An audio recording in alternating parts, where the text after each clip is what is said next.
there's a chance you may want to build yourself a drift SUV. I'm telling you, there's a chance I know the recipe. You might be thinking to yourself, man, I got an SUV sitting in the driveway. It's got a bad transmission.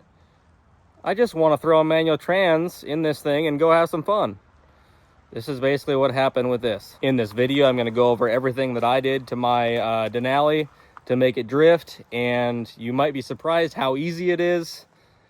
It really is pretty basic, guys. It's a lot of fun, and I encourage you to build yourself something like this. You would not believe the amount of questions I get asked on this thing, and I'm going to also answer, a lot of the questions that I get frequently. One of the big ones I get is it still all-wheel drive? Clearly, it's rear-wheel drive right now. I do have a transfer case in there, a four-wheel drive transfer case, but it's mostly rear-wheel drive. I would say the biggest question I get by a mile is what wheels and tires do I have? So, first things first, these are 4Play 4P06 20x10. They have them in black. They also have them in a gold color, but these are 20x10 with 255/50 20 tires. This is actually the color difference I was talking about, the bronze or gold color. These are 20x10 as well. These are the 4P55, if you were wondering.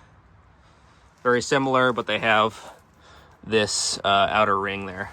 I also want to let you know right off the bat, everything on this build I have on this channel. So if you want to know how to make a manual transmission work, I have a video for that. Hydro, I got a video on that. Angle kit, I got a video on that. Coilovers, everything. So you can just run through my videos, select which one you need. It's pretty in-depth stuff. This is more of just an overview of everything that it has done, with little tidbits here and there to help you out. So this is a NV3500. They came in the 1500s from 99 to 06. So I actually had a couple NV3500s sitting in my garage. One was from the Code Red truck when I bought it. Another one was from my old Quicksilver truck. And then I had another one from the GMC that I ended up Duramax swapping. So I had 3 of these transmissions just sitting in the garage. And that's kind of how this all came about. So NV3500 in this thing, it's actually a 4-wheel drive, so it does have the transfer case. It's selected into 2. I don't have the driveline or the front axles in. This is actually a KB diesel shifter, so the normal shifter is way up there. They make a remote shifter setup, so I can actually, I'll just pop this off for you guys so you can see all the goods underneath. There's a rod that goes all the way to the stock NV3500 up there. Again, KB Diesel makes this kit. It's only like 250 or 300 bucks. Really good deal. I love it. Shifting's nice and easy. It's beautiful. Hydro. Also have a video on the Hydro, but this is an Amazon Hydro. This is nothing special. On these things, it's a matter of running your lines to the Hydro and back to your factory brakes out back, and then you got to bleed the system, and then you have yourself a nice Hydro. Since this thing had a bad automatic transmission, the first thing that I had to do was do the manual swap. Everything went pretty nice. NV3500, single disc center force clutch in there, good for 700 horse. I believe it's a 4.8 pilot bearing on the flywheel, so you can get basically a 4.8. That's what they came in the 3500 trans with the 4.8. So you can get a 4.8 pilot bearing. You can get all the master cylinder, clutch, pedal, everything for the 4.8 that'll work in this vehicle. The only thing that you will have to do underneath, there's a wire that you need to snip, 2 wires that you need to snip and cross them, and then your rig will run. So again, I have this video. It was probably a couple months ago. I'm going to throw the links down below to these videos so you guys can check it out. Tons of good information. You shouldn't have any issues. If you wanted to run a T56 or NV4500, there's a few other trans you can run, TR6060. They're all basically the same setup, so you can put a T56 in here, NV4500, whatever you find, marketplace. Just search up these transmissions you can find an NV3500, NV4500, T56. They'll all swap in here. And the reason I decided to go with the four-wheel drive one is because this vehicle is four-wheel drive.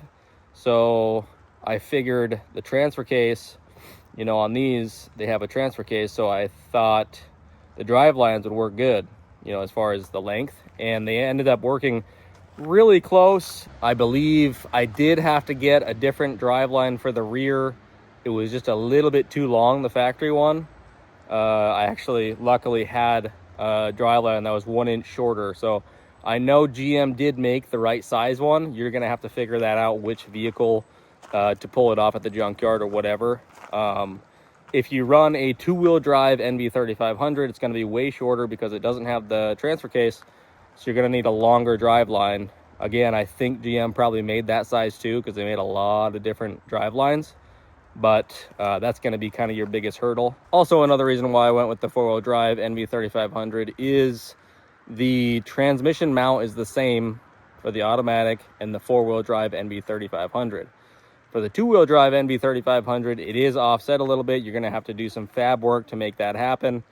T56, I believe, is the same. So again, it's, you know, it seems like a lot of work, but fabbing up a cross member or, you know, doing the work to get it in the right spot isn't too bad. I've done it a few times now. It's just a matter of, you know, how badly do you want it, I guess. So it looks a little dark in here, but wanted to run through the angle kit real quick. This is my angle kit. This knuckle here, factory tie rods should work good. I actually, lowering this thing, I did uppers and lowers from Wicked Fab with Alden American coilovers all the way around. It's also a Wicked Fab perch mount, I guess you would call it. They make a really nice product. This stuff is working really nice up here. I'm having a lot of fun. Decent angle. As you can see, there's no axle. It's a two-wheel drive hub I'm using. No axles. The diff still is in there, but I'm thinking about removing it, but I'm still not 100% sure because I would like to do some four-wheel drive stuff, maybe in the snow or wet roads, what have you, have a little fun. So I may do that before I pull the front diff. This is the rear coilover right here. It's a factory mount up top, and then I had to extend the bottom one an inch or two. This is also an Alden American coilover set up in the rear. Ride height is premium. Sitting just how I want it. The rear end is a factory 10 bolt. I welded it, Lincoln locker, and it's been good ever since day one. Been thrashing on it a bit. If I have an issue with the 10 bolt, I'm gonna run a 14 bolt out of the 7 to 13 Yukon Denali's. You can get a 14 bolt, so that all bolts in, or pretty close. Yes, the 10 bolt is not here forever because I know it'll break. It's part of the game, folks, part of the game. These taillights came with the vehicle. I'm not sure what they are. I would assume they are eBay or Amazon. I know the front headlights that also came with it are Amazon. So I assume the back ones are Amazon or eBay as well. We got this strip right here, this strip right here, and then I got to do the fogs as well. Those don't work right now. All the carbon bits in the front here are AZA auto wheel or AZA auto wheel. The steering wheel is freaking amazing, guys. I love it. Carbon on the bottom. Doesn't affect when I'm drifting either. Like, it feels really nice all the way around. I was a little bit nervous, but yeah, this thing looking real nice. As far as the engine, it is bone stock for now. 240 something thousand miles on this thing. All I did was cut the muffler off and added a two-step, and that's about it. So AZA intake cover there, looking real nice. Problem is I like to party, so it's kind of dirty. You can see the front coilovers right there and the mount on the frame on both sides there. We also do have an intake in this thing. It's, you know, Amazon special. That also came with it. It pretty much came like it is. I paint matched the front end here, the grill, and yeah. Along with these black wheels, I do have white ones, 4P06s. I'm kind of torn between going black versus white. I like the black when I look at it, but in pictures and videos, it looks black. So white I kind of like. Let me know what you guys think, white or black wheels on this thing. As you guys know, I don't keep my stuff very stock for very long, and I pretty much threw this thing together and I've been driving it ever since. Driving it to the gym. I drive it more than anything, so I'm just having so much fun in this thing. I know you guys are loving this build too, so I'm kind of leaning into it that way. We got a lot of stuff coming for this thing. I can't believe I'm going to say this, but this may become one of the rowdiest builds that I have, which is pretty wild considering the other rigs. This thing weighs 5,400 pounds as well, so I know that 3,500 is on borrowed time, but hey, we're not here for a long time, we're here for a good time. If I do blow up the 3,500, I'm either going to go T56 or 6060 most likely, or potentially NV 3,500 if I find one, because I know those are a bit stronger. I would like a car transmission though, because they are, you know, a bit more driver friendly, fun to shift, fun to drive. So we'll just have to see what happens. And once again, everything on this build is on the channel. So if you want to know how to lower this thing, if you want to know how to do the angle kit, the hydro, the welded diff, just anything, it's all on the channel. You can go, I'm going to throw some links down below and you can go check it out. Another thing with coilovers, you don't have to run coilovers on your rig. If money's tight or whatever, you can cut the springs in the rear or get a lowering spring. You can do the torsion keys in the front to get you down pretty low. That's not, you know, that's very, very cheap. That'll save you a lot of money. But obviously the Welded Americans are nice. It's just, you know, quite a bit of work, quite a bit of fab work to make them work. These Welded Americans are 07 to 14 truck 1500 coilovers for the front, and I have them on the front and the rear. So a few more things to note. You do not need a steering angle kit. These things turn pretty sharp from the factory, so you can definitely go have some fun without doing the knuckles, without doing a steering angle kit. My buddy Nick with the maroon one, he doesn't have angle and he does just fine. The most important things you're gonna need is you're gonna wanna manual swap it for sure if you wanna slide this thing around. Obviously you can swap the transfer case and do rear wheel drive with an automatic. It's just not very fun, and the automatic is probably gonna break before the manual even does. So manual swap is probably the most important thing if you wanna actually drift. Next thing would be a welded diff or spool or a limited slip, a good limited slip in the rear. That's pretty much a must if you want to, you know, spin two tires. Third on that list is probably gonna be the hydro. I would say hydro is third on the list, but again, you can manual swap this thing, get a good rear end, and go have some fun without even doing a hydro. So go find yourself an NV 3500 for 500 to $1,000 and a good diff, and you can go have some fun. And it's got a 6-liter, man. If it was me and I wanted to go the cheapest possible route, what I would do is I would buy a Tahoe.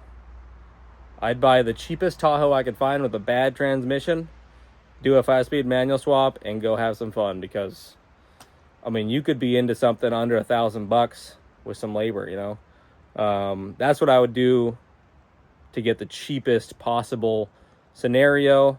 I believe those are push button 4-wheel drive, so you wouldn't even need to do, yeah, you would be fine with doing the transfer case on the back of a 4-wheel drive 3500, you know, the factory Tahoe transfer case, and everything should line up. But yeah, I did get this thing for $500, so I pretty much just had to go pick it up and make it happen. Super glad I did, because this thing is so much fun. If you guys want to see some rowdy Denali content, it is coming. I have parts in the garage, I have other things happening, and this thing is going to be rowdy. Maybe one of my rowdiest vehicles to date. So, and that's saying a lot.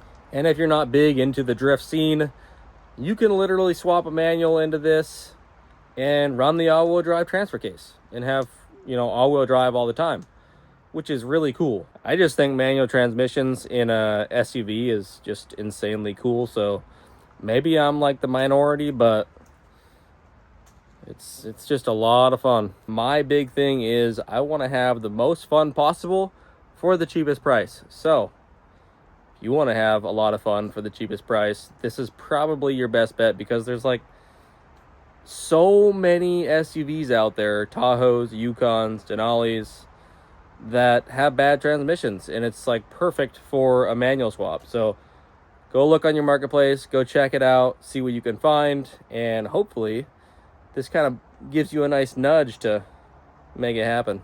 Not to mention, this Denali has heated seats still, heat, AC, all the amenities. So this thing is like a rolling luxury mobile, the Drift Nally. With that being said, subscribe to the channel, and we will catch you on the next one.